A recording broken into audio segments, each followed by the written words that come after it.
বিশ্বাস করো সোনিয়া, ফেসবুকে প্রথম যেদিন তোমাকে দেখেছি সেই দিনই আমি তোমার প্রেমে পড়ে গেছি। আমি তোমাকে ভালোবেসে ফেলছি। I love you. ছি বাবা, তোমার লজ্জা করছে না? এই মেয়ে তোমাকে বাবা বলতেছে কেন?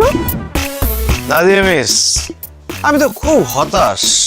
আপনি আমার মেয়েকে পড়ানোর জন্য প্রত্যেক মাসে কতগুলো করে টাকা নেন। আপনার বেদ কোথায়? বেদ ছাড়া কি পড়ানো সম্ভব?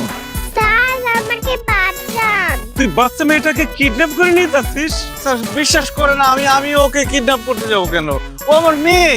না না স্যার, আমি ওনার মেয়ে না। মা নাই, এখন কোনো মেয়ের সাথে কেন আমাকে তুমি কথা বলতে দাও না? তোমার নতুন মা লাগবে না? না, আমার মা লাগবে না। তুমি সারা জীবন আমার সিঙ্গেল ফাদারই হয়ে থাকবে। যতই আশা করো তুমি মনে মনে, সে আশা হবে না পূরণ।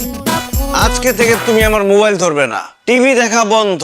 তোমার বাবা তোমার উপর এত রেগে আছে কেন? মা মরা মেয়েটা আমার না খেতে খেতে অসুস্থ হয়ে যাবে, তাকে কে দেখবে? ঠিক আছে, আমি আপনাকে রান্নায় হেল্প করছি। বাবার সাথে কিচেনে যাবেন না। কেন? বাবা তোমার হাত ধরবে।